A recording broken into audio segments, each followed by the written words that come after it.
Bismillahirrahmanirrahim. Assalamualaikum warahmatullahi wabarakatuh. Pada kesempatan ini kita akan belajar tentang metabolisme.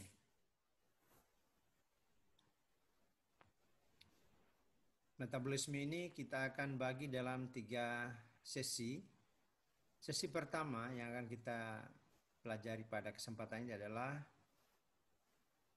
penjelasan metabolisme dan enzim. Yang kedua, kita akan masuk pada materi katabolisme. Dan yang ketiga, kita akan membahas tentang anabolisme serta keterkaitan antara karbohidrat, lemak, dan protein dalam metabolisme. Baiklah, untuk efektifnya waktu dan efisiennya waktu, kita mulai masuk pada pembahasan tentang metabolisme dan enzim. Metabolisme berasal dari kata metabol, dari bahasa Yunani yang berarti berubah. Jadi secara sederhana dapat dikatakan bahwa metabolisme adalah keseluruhan proses reaksi kimia yang terjadi pada sel tubuh makhluk hidup, baik reaksi penguraian, katabolisme atau pemecahan, maupun penyusunan, pembentukan, atau dengan kata lain anabolisme senyawa kimia tertentu. Metabolisme dibagi dalam 2 kelompok.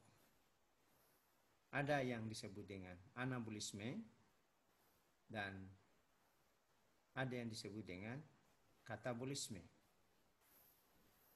Anabolisme yaitu penyusunan senyawa kompleks dari senyawa-senyawa sederhana dengan bantuan energi dari luar. Apa contoh peristiwanya? Contoh peristiwanya adalah fotosintesis dan kemosintesis. Sedangkan katabolisme adalah pemecahan senyawa kompleks menjadi senyawa sederhana dengan membebaskan energi. Contohnya adalah proses respirasi dan fermentasi. Baiklah, sekarang kita akan membahas tentang enzim. Enzim itu merupakan protein yang bertindak sebagai biokatalisator. Lalu apa sifat-sifat enzim? Sifat enzim itu selain sebagai protein, bekerja secara spesifik. Berfungsi sebagai katalis, diperlukan dalam jumlah sedikit, bekerja secara bolak-balik, dan dipengaruhi oleh faktor lingkungan. Itu sifat-sifatnya. Bagaimana cara kerja enzim? Cara kerja enzim itu adalah menurunkan energi aktivasi. Apa itu energi aktivasi? Ya, energi yang diperlukan untuk terjadinya suatu reaksi. Berikutnya, kita akan melihat secara khusus bagaimana cara kerja enzim. Cara kerja enzim itu ada 2 cara. Yang pertama, kunci gembok atau lock and key. Yang kedua, induksi pas. Itu adalah 2 cara kerja enzim. Kita lihat cara kerja yang pertama. Yang pertama, enzim yang memiliki sisi aktif akan berikatan dengan substrat. Jadi substrat itulah yang akan mendekati sisi aktif enzim seperti pada gambar ini, sehingga dia berikatan seperti ini. Ikatan seperti ini yang disebut dengan ikatan kompleks enzim substrat.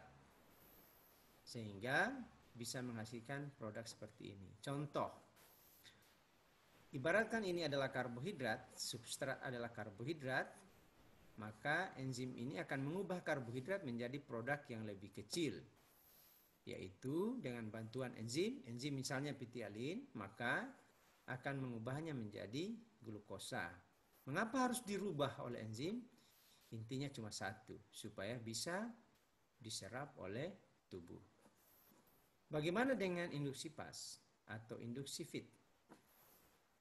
Sama seperti kunci gembok. Ada sisi aktif juga, ada substrat, ada enzim. Cuma di sini enzim menyesuaikan dengan keadaan substrat. Jadi substrat itu akan diproses secara kimiawi oleh enzim ini apabila sudah cocok. Maka enzim akan menyesuaikan, kemudian terjadi kompleks substrat seperti gambar ini, maka akan terbentuklah produk enzim dan produknya sebagai hasil daripada kerja enzim itu. Sekarang kita lihat faktor-faktor apa saja yang mempengaruhi kerja enzim. Jadi enzim itu akan bekerja secara baik pada temperatur yang baik. Contoh, misalnya temperatur penyimpanan enzim itu adalah 40 derajat atau tempat reaksi itu terjadi 40 derajat, maka itu adalah suhu yang sangat optimum.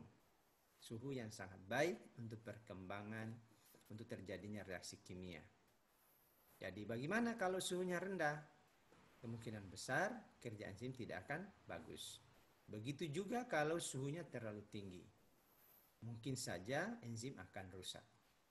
Faktor berikutnya adalah perubahan pH.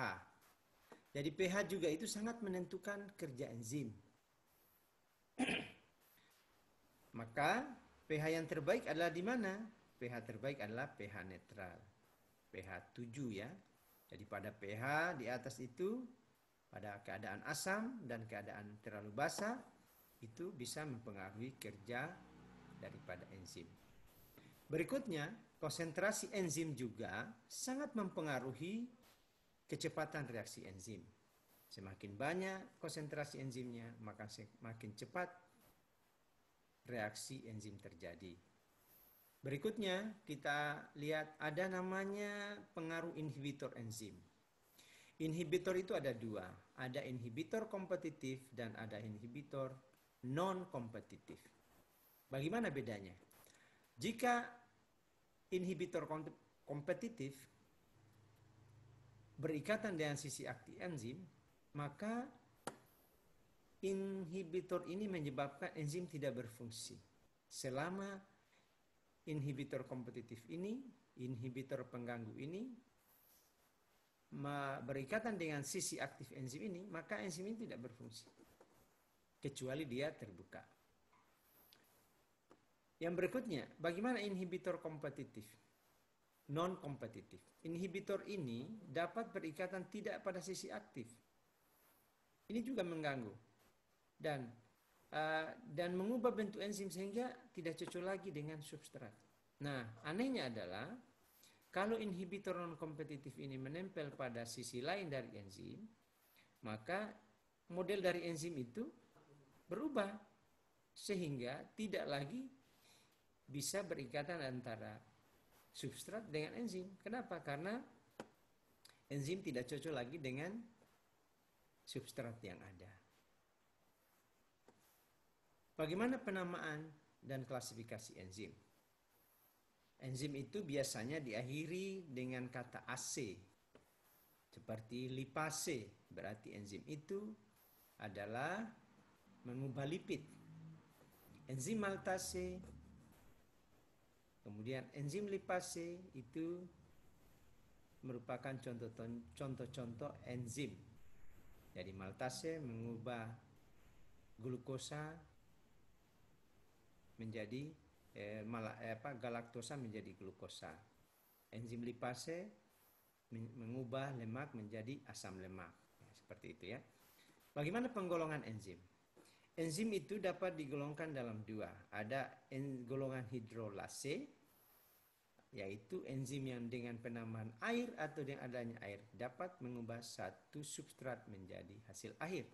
Misalnya ripase.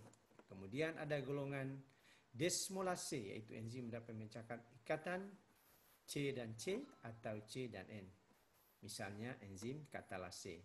Pada materi ini, enzim ini sebenarnya ada prakteknya. Kita akan praktek membuktikan cara kerja enzim katalase. Ini ada bahannya di laboratorium kita, tapi sayang tidak bisa kita lakukan praktek karena situasi pandemi seperti ini. Tetapi enzim katalase ini kalau dia bekerja, dia bisa menguraikan hidrogen dan oksigen. Makanya hidrogen peroksida itu dipakai di laboratorium untuk membuktikan cara kerja enzim katalase. Demikian penjelasan tentang metabolisme dan enzim. Saya akhiri. Assalamualaikum warahmatullahi wabarakatuh. Selamat belajar dan selamat mencoba bila Anda ingin mencoba uji enzim dengan menggunakan H2O2 atau hidrogen peroksida. Selamat belajar. Assalamualaikum warahmatullahi wabarakatuh. Coba kita tes testimoni.